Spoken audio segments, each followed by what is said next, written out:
जय श्री राम, जय श्री हनुमान जी महाराज। पिछले 2 एपिसोड महात्मा विभीषण रामायण में कहा गया है।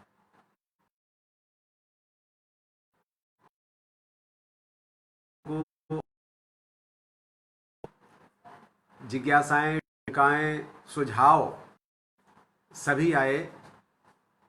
सुजीत सिंह सिकरवार जी जुड़ गए हैं।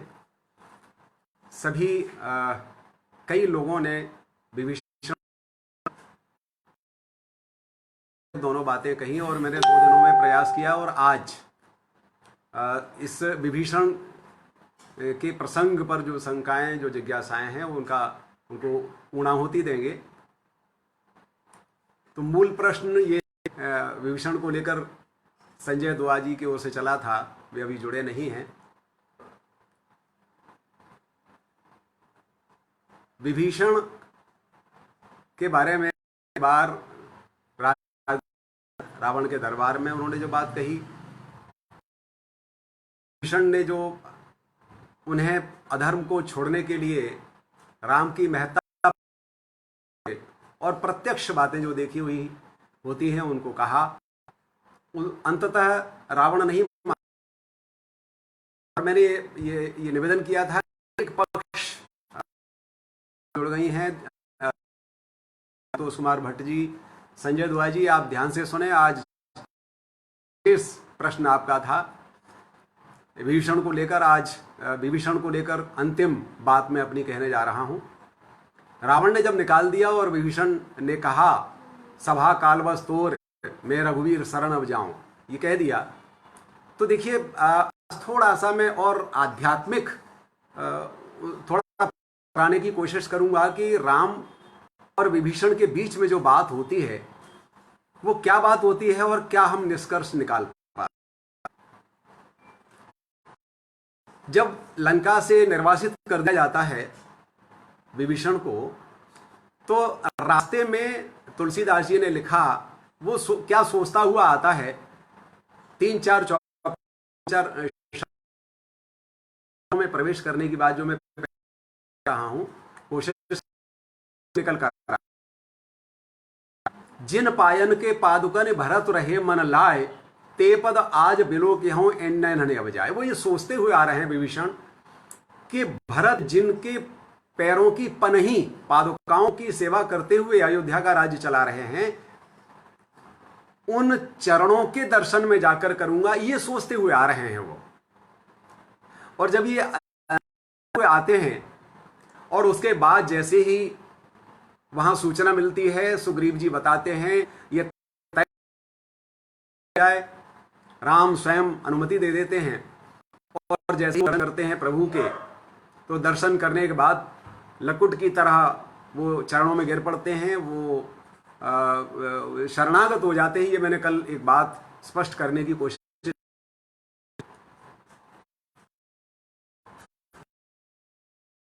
मन विश्राम तन राम काम,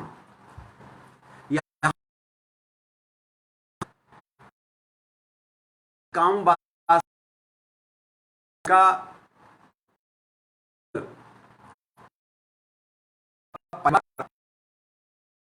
वयोवृद्ध दीदी आशा माली जी लखनऊ से जुड़ी हैं, मैं प्रणाम कर रहा हूं। वैरागी जी जुड़ गए हैं, जिज्ञासु लोग हैं मेरे सभी साथी। तो ऐसे व्यक्तियों के विभीषण आते हैं और तब राम क्या कहते हैं, जौनर होए चराचर द्रोही, क्योंकि विभीषण अपनी दीनता बताते हैं। मैं निश्चर अति अधम स्वभाव, तो ये कहते हैं कि जो चराचर द्रोही, देखिए वो ये कहते हैं कि चर और अचर जड़ चेतन दोनों का विद्रोह, दोनों से द्रोह करने वाला, ईर्ष्यालु हो, अनभल करने वाला हो, तो भी करम सद्यते साधु समाना, मैं उसे साधु के समान बना देता हूं, ये विभीषण से कहते हैं।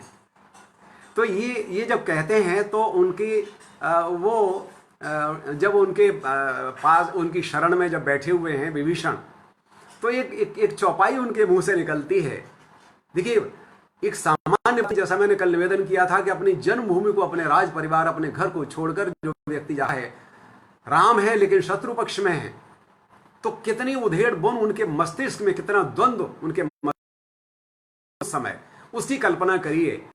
और जब वो आ जाते हैं तो अपनी तरफ से एक कहते हैं, विभीषण उर कछु प्रथम प्रभु सो बही रही थी, प्रभु रही थी, लेकिन आपके चरणों में जो प्रेम, उसमें वो प्रभु पद सरित रह गई, वो कुछ कुछ थोड़ी सी, बहुत ज्यादा कुछ कामना, जैसे मैंने निवेदन किया था कि हम मंदिर में जाते हैं, भगवान से मांगना नहीं चाहिए, उसे सब मालूम है, अंतर्यामी है, हम क्यों आए हैं, क्या हमको चाहिए, सब मालूम है। तो वो ये कहते हैं कि मेरे भीतर कुछ वासना रही थी। देखिए, वासना का मतलब इच्छा, चाहना, और चाहना का मतलब कामना, इच्छा करना, कुछ रही होगी। और क्या रही हो सकती है, ये मैं स्पष्ट करने की कोशिश करता हूं, आप भी सोचिए। विभीषण ये ढक रखा है तुलसीदास जी ने। तो जो वासना रही थी वो कामना है। कामना का संबंध मन से होता है, और मन में जितनी इंद्रियां हैं उनके साथ की सारी इच्छाएं जन्म लेती हैं, अलग अलग अलग अलग। और मन का संबंध इस तरह सीधे माया से होता है। और मायापति के सामने कह रहा है व्यक्ति, सामने कह रहा है कि मन में कुछ वासना रही होगी, हो सकता है कुछ राज्य की कामना। मन है, मन तो सोचता है ना, मन का क्या कहना। इसलिए तो गीता में मने मनुष्याणाम कारणम बंध मोक्ष हो, मन ही हमारे बंधन और मोक्ष का कारण है। सपने में भी ये चालू रहता है। तो और मनेव प्रमाधि बलवत दृढ़म भारत, और मन को ही हे बलवत दृढ़म, बड़ी मजबूती से अपने वश में करना चाहिए।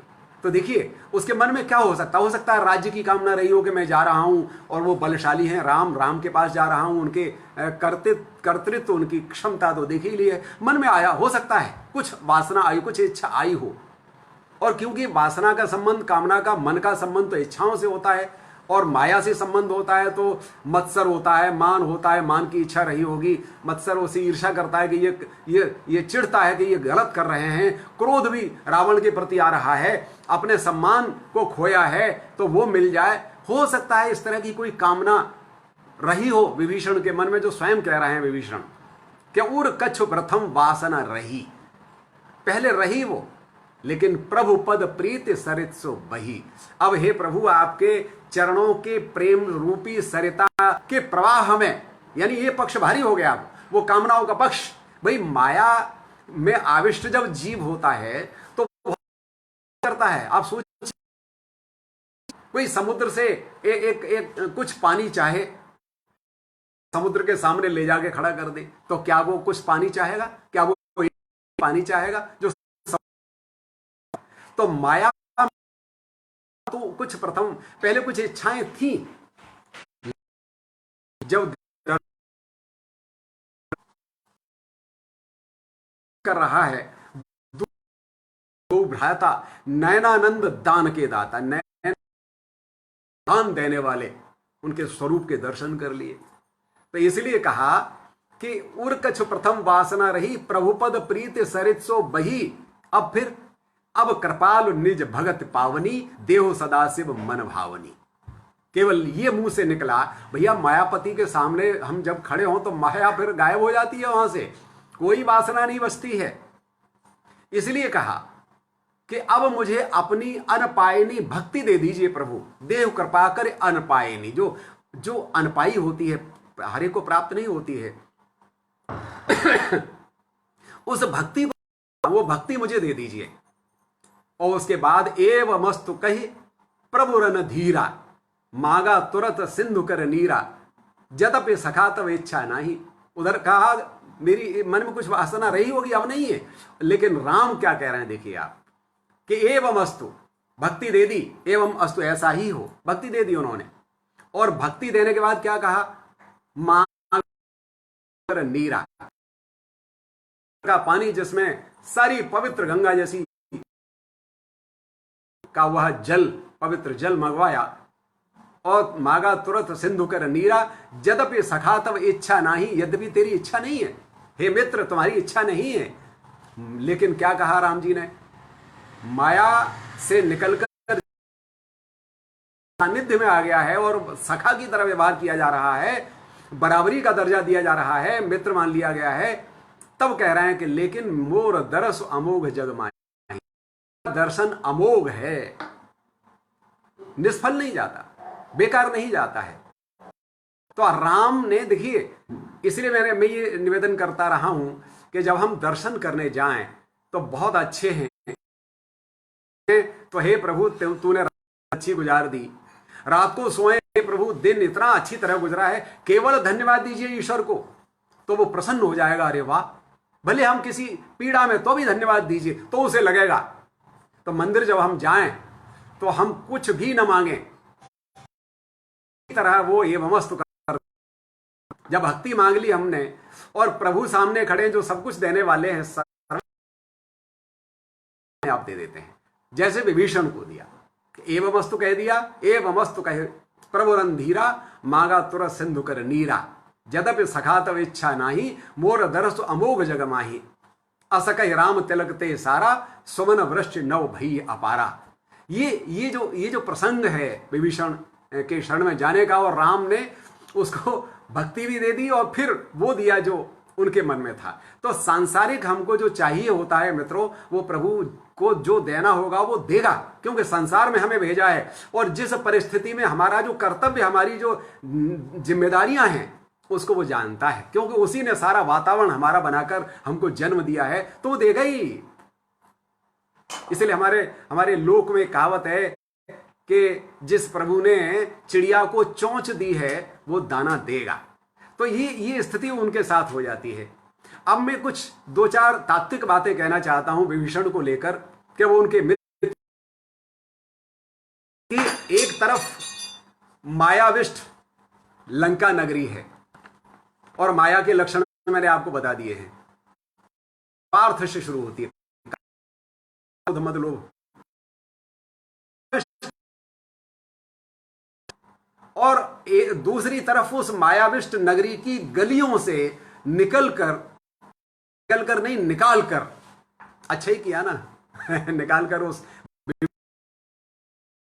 भेज दिया, किया ईश्वर, तो निकालकर इनके यहां भेज दिया जहां उसे ब्रह्म से साक्षात्कार हो जाता है।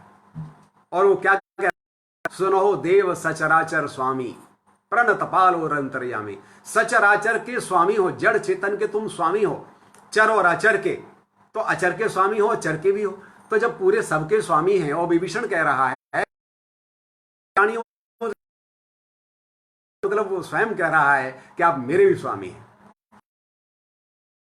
ब्रह्म का साक्षात्कार उस विभीषण को हो जाता है। तो आप देखिए कि वह मुग्ध हो जाता है, उनके रूप करते है, वो उनकी वाणी से मुग्ध हो जाता है, उनकी वाणी से बंध जाता है, उनके रूप से बंध जाता है, उनके व्यवहार से, उनके शील से, सौंदर्य से, शक्ति से बंध जाता है, लेता है। बल्कि मित्र आता है कि सत्संग स्वर्ग अपवर्ग सुख धैर्य तुला एक अंग, तुलनताए सकल बिल जो सकल सत्संग। जिस ईश्वर के गुणगान जहां हो रहे हो, जहां चर्चा हो रही हो, वहां कुछ पल का सत्संग भारी पड़ता है, यह लक्ष्मी कह के जाती है। और इतना समय, कितने क्षण, कितने पल गुजार लिए और उसे तिलक कर दिया गया। तो हर प्रकार से वो उनका सानिध्य प्राप्त कर रहा है विभीषण। तो वह एक तरह से कहें कि उनके सानिध्य में जब है तो वो उस समय राममय हो गया है, उनकी वाणी से, उनके प्रभाव, उनके व्यवहार से, उनके रूप से, उनकी शक्ति से। तो माया नगरी से निकला है विभीषण और मायापति की शरण में आ गया है। मित्रों, ये ध्यान में रखें, जो विभीषण को नेगेटिव तरीके से लेते हैं। अब जब मायापति से साक्षात्कार हो गया है, आप सोचिए कोई दीपक के लौ में रहता हो और सूर्य सानिध्य में आ गया मायापति में, तो जब राम जी की शरण में आ गया है तो राम अब ये नहीं है कि वो माया नगरी में, लंका में जितने लोग रह रहे हैं उनके उनके विरोध में बोलता है, उनके विरोध में। अग्रवाल जी, मैं स्वागत करता हूं राजेश भार्गव जी, वो उनके विरोध में बोले, ऐसा नहीं है। आप एक बात बताइए, जब शक्तिमान की शरण में कोई चला जाता है और आती है, एक तो माया के मायापति की शरण में है, तो क्या मायाविष्ट जीव या मायापति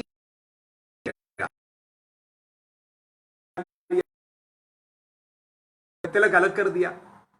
तो मित्र जब ब्रह्म का बन गया है तो वो जितने लंका के माया नगरी के जितने जीव हैं, चाहे वो कोई भी रिश्ते में विभीषण के रहे हों, वो सब तुच्छ क्षुद्र लगते हैं, हेय लगते हैं, मत्सर से युक्त लगते हैं।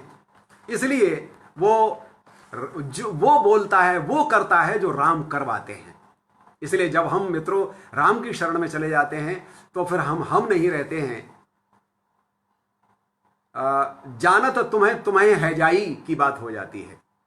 राम जिसको अपनी शरण में लेना चाहते हैं तो फिर वो राम करवाते हैं, हम नहीं करते हैं। तो होता है विभीषण करवा रहे हैं, राम करवा रहे हैं। इसलिए आपने देखा होगा कि अभी धारावाहिक में दिखाया था कि जो राम रावण का युद्ध जब हो रहा है तो राम पर वो जो शक्ति होता है विभीषण पर, राम अपने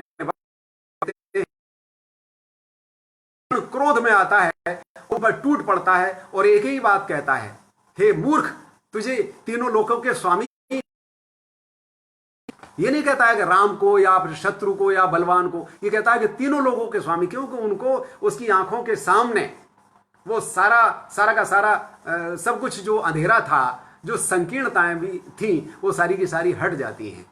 जैसे मैंने एक दिन निवेदन किया था कि मित्रों, हम अपने घर में रहते हैं तो अपना घर दिखाई देता है, छत पर चढ़ जाते हैं तो एक कॉलोनी दिखाई देती है, और अपने गुना नगर की पहाड़ी पर चढ़ जाते हैं, टेकरी पर चढ़ जाते हैं तो पूरा दिखाई देता है। अब टेकरी पर बैठे हुए व्यक्ति के बगल में बैठा हुआ व्यक्ति हो तो उसका भी तो वही लक्षण हो जाएगा। तो इसलिए वो रावण अपनी सोने की लंका को मानकर उसके दम्भ में, उसकी संकीर्णता में आबद्ध और कैद रहता है। जबकि यतीन चतुर्वेदी जी, बड़े भैया, मैं स्वागत कर रहा हूं ग्वालियर से, जब वो टेकरी पर बैठा हुआ, उनके बराबरी से बैठा हुआ है, तो देखिए माया की नगरी में जो रावण है वो अपनी उस नगरी तक सीमित रह जाता है, भौतिक पदार्थों से बंधकर रह जाता है, जड़ से माने अचर से चर बंधकर रह जाता है। जबकि उस जड़ता को छोड़कर विभीषण ब्रह्म की शरण में आ जाता है, उस नगरी को छोड़ आता है जिसमें रावण बंधा रह जाता है। देखिए, हमारे कुछ अहंकार जो उसका है, उसको मैं अगर ऐसे रूप बनाना चाहूं कि लंका में जो राक्षस हैं या रावण हैं, वो एक छोटे छोटे जलने वाले बल्ब हैं, 0 वाट के, 40 वाट के बल्ब हैं। उन्होंने अपना एक अलग ट्रांसफार्मर लगा रखे हैं, 4-6, लेकिन वे ये भूल गए हैं कि उस ट्रांसफार्मर में जो आ रही है, हम जिससे चैतन्य हैं, वो पावर हाउस से आ रही है। और मित्रों, विभीषण सानिध्य को छोड़कर है, लैंप जल सकते हैं, बड़े बड़े काम हो सकते हैं, उसकी शरण में चला जाता है। इसलिए वो अर्जुन को मोह हुआ था। मोह का मतलब वही मायाविष्टता, अपने रिश्ते नाते, भले वो गलत करते रहे, उसका ब्रेन वॉश कर दिया गया था रात को, और उसे 13 वर्ष का वो कष्ट भूल गया। वो अपने परिवार, अपनी द्रौपदी का अपमान, अपने भाइयों की भूख प्यास, सब कुछ भूल गया, और एकदम जिसके लिए सारी व्यवस्था जुटाते हैं कृष्ण, वहां जाकर कहने लगता है कि केशव, मुझे युद्ध नहीं करना है, मैं अपने सगे संबंधियों को मारूंगा क्या। मित्रों, तुलना करिए। फिर वहां वो कृष्ण अपना विराट रूप दिखाते हैं, अपना ब्रह्म का रूप जो विराट रूप है वो दिखाते हैं। उनको लगता है कि इसमें सब प्रवेश कर रहे हैं और निकल रहे हैं, आगम निर्गम हो रहा है। ठीक यही स्थिति रावण से निकलकर विभीषण की है, लेकिन रावण को समझ में नहीं आया। वहां कृष्ण कहते हैं, सर्वधर्मान परित्यज्य माम एकम शरणम ब्रज, अहम त्वाम सर्व पापेभ्यो मोक्षयिष्यामि मा शुच। ये गारंटी दे रहे हैं। और इधर विभीषण जब राम की शरण में आ जाता है तो राम सीधे सीधे समुद्र का जल मिलाकर मागा तुरत सिंधु कर नीरा जतब सखा तब इच्छा नाही मोर दरस अमोघ जगमाही असगय राम तिलक ते सारा। उन्होंने विभीषण का तिलक ही कर दिया और लंकेश कहना शुरू कर दिया कि तुम।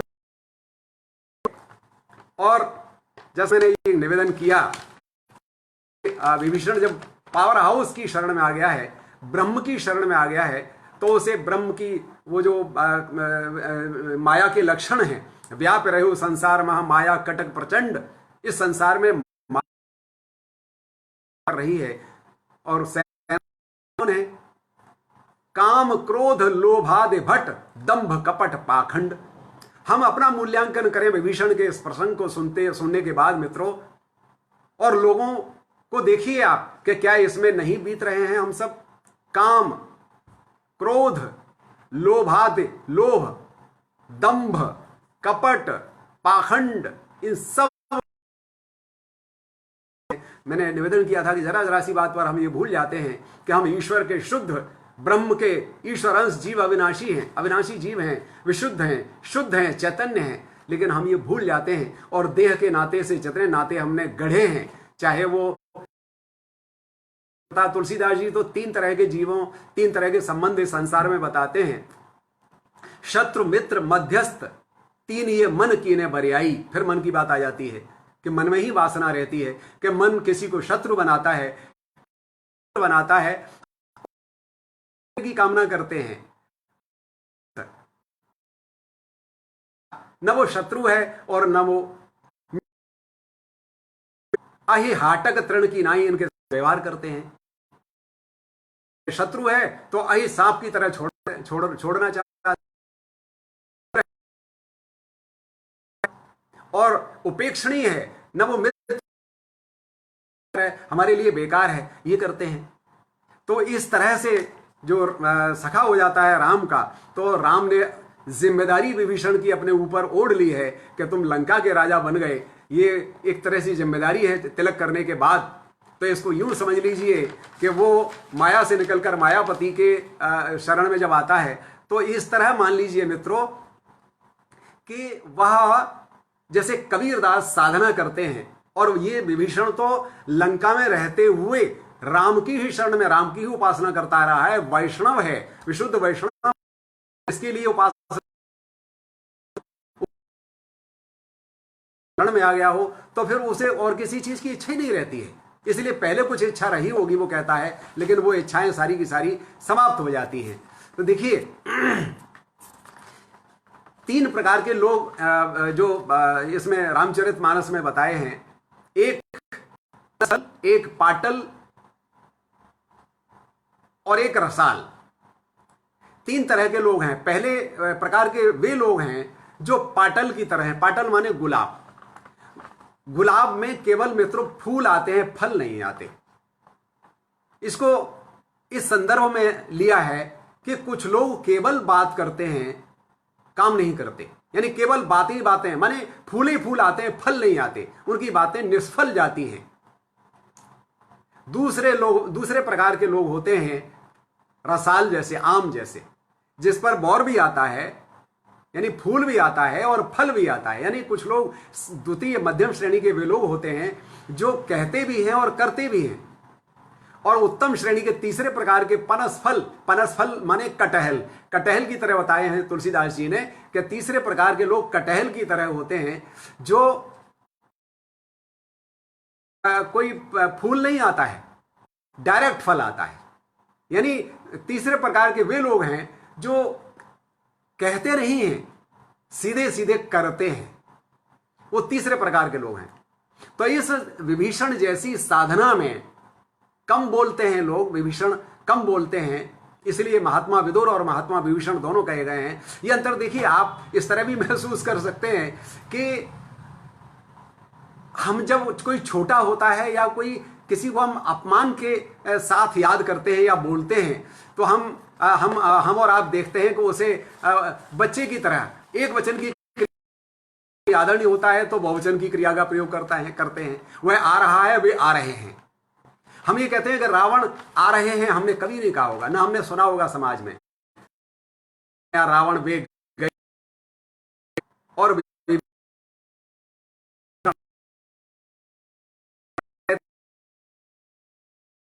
इस तरह से बात करते हैं। तो इसका मतलब हमारे उसके कार्यों के प्रति, कार्यों, विभीषण के कार्यों के कारण अपमान और सम्मान दोनों से जुड़ा हुआ है, दोनों के साथ।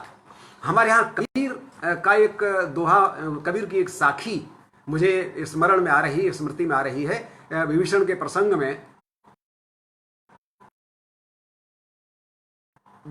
कबीर लिखते हैं कि हेरत हेरत हे सखी, सखी हेरते हेरते माने देखते देखते, हेरत हेरत हे सखी, देखते देखते कबीर स्वयं हेरा गया, माने खो गया। यानी देखने जिसको गया था तो वो मैं स्वयं खो गया, बूंद समानी समझ गिरी जाए।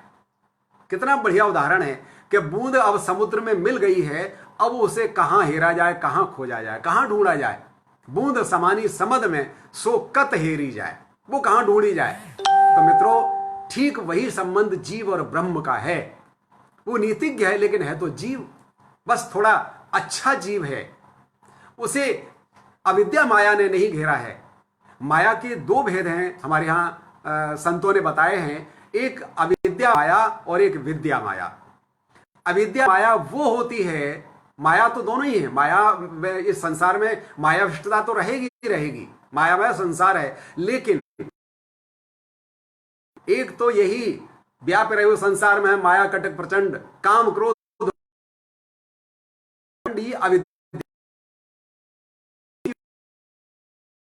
निकलना होता है, और जो निकल आता है वो ज्ञान की रोशनी, जैसे घर में पूरा दरवाजा न केवल एक झरोखा भर खुल जाए और सूर्य की एक किरण भर आ जाए तो समझ लेना चाहिए कि थोड़ी सी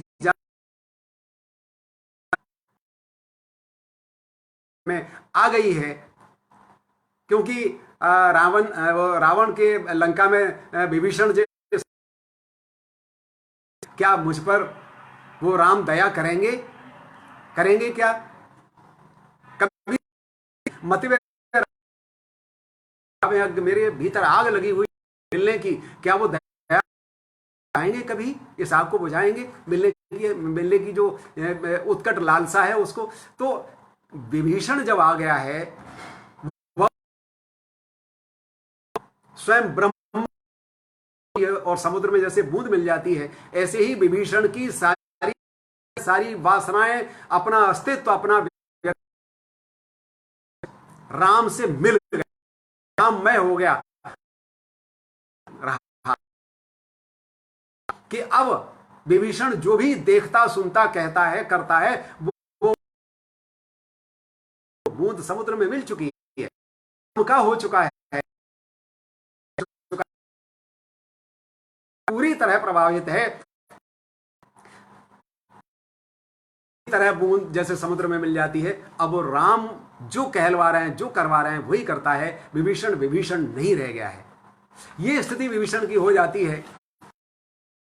स्थिति राम उस विभीषण से और सुग्रीव से, जो सामने समुद्र है, सुन कपीस विभीषण सुग्रीव से कहते हैं, और लंकापति से कहते हैं कि ये संकुल बहुत सारे जिस समुद्र में हैं, उसे कैसे पार किया जाए।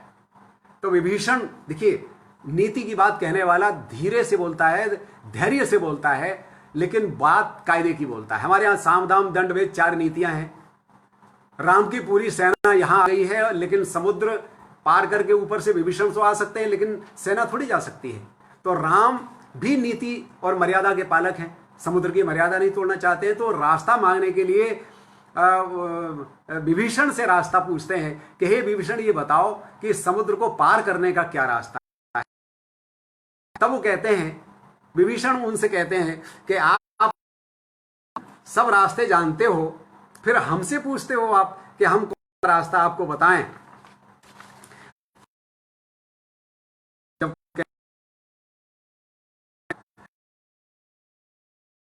माही जिसमें बहुत सारे ये किस तरह से उस समुद्र को पार करें। विभीषण लंका में रहने वाला वैष्णव है और क्या कहता है, प्रभु तुम्हारा कुल गुरु जलधि कही उपाय विचार बिनु प्रयास सागर तरह सकल भालु को विधार। हे प्रभु ये समुद्र तो तुम्हारा कुलगुरु है। अब बताइए आप, एक शत्रु की नगरी से आने वाला राक्षस वंश में पैदा हुआ व्यक्ति आता है और उससे पूछा जाता है क्यों, क्योंकि अयोध्या से आए हुए राम हैं और अयोध्या से आने के बाद लंका के, इसलिए वहां जो निकट रहने वाला व्यक्ति है समुद्र का पार करने का रास्ता अयोध्यावासियों को थोड़ी मालूम। पूछते हैं, ये बुद्धिमत्ता है। देखिए बीच में आते हैं, वन में आते हैं तो वनवास आते हैं और उनकी, तो अब विभीषण इधर आकर इनके पास आ गया है और उससे रास्ता पूछते हैं तो विभीषण ये रास्ता सुझाते हैं, हे प्रभु ये समुद्र तो तुम्हारा कुलगुरु है जलधि कहीं उपाय विचार करके ये उपाय बताते हैं विभीषण के इस प्रकार से पूरी तुम्हारी जो धार्य सेना है वो पार हो जाएगी। कुलगुरु इसलिए ये मान्यता रामायण में है कि राजा सगर के वंशज हैं राम जी, और राजा ऐसी मान्यता है कि राजा सगर ने भले इतना बड़ा समुद्र, आज तो भौगोलिक दृष्टि अलग है, लेकिन कहीं व्यवस्था की होगी या खुदवाया होगा, सगर के नाम से उसका नाम सागर हो गया। तो इस तरह से वो रास्ता बताते हैं विभीषण कि आपका कुलगुरु है और इस तरह से आप उसको पार कर लीजिए। इसके बाद जो आगे जो कहानी बढ़ती है, और कल मैं विशेष एक दृष्टि रखूंगा जो चौपाई जो विवादास्पद रही है, ढोल गमार शूद्र पसुनारी, इसकी व्याख्या करने का प्रयास करूंगा। आज एक दोहा अंतिम जो इसने तुलसीदास जी ने ये कहा कि जो संपत्ति, जब ये तिलक कर दिया और लंकेश बना दिया, लंका का राज्य उनको दे दिया, तो ये कहा तुलसी ने टिप्पणी की है, जो संपत्ति शिव रावण है दीन दिए दस माथ सोई संपदा विभीषण है सकुच दीन रघुनाथ। जो संपत्ति शिव रावण है, रावण ने शिव की स्तुति की, उनकी सेवा की और शिव जी खुश हो गए, और वह उन्होंने जो संपत्ति, जो लंका दीन दिए दस माथ, 10 सिर चढ़ाने, जाओ मैं तुम पर खुश हो गया के लिए बनाई, लेकिन उनको दे दी।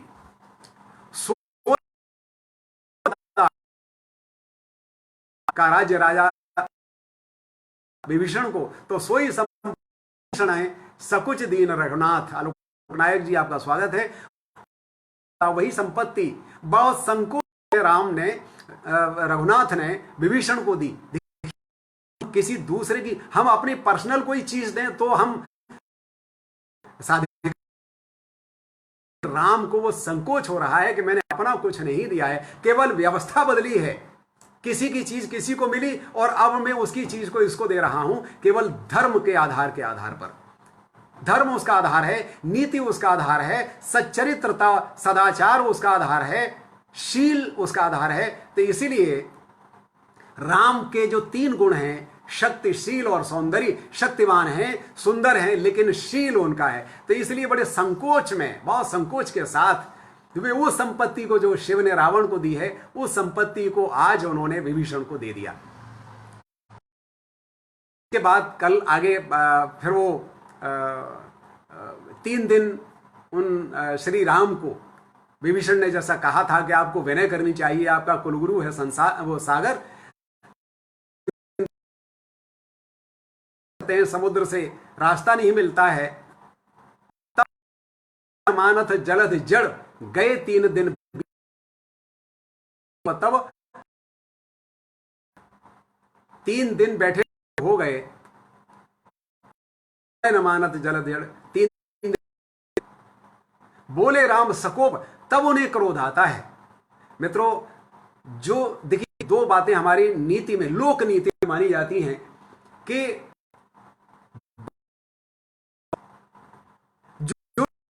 बात वाणी से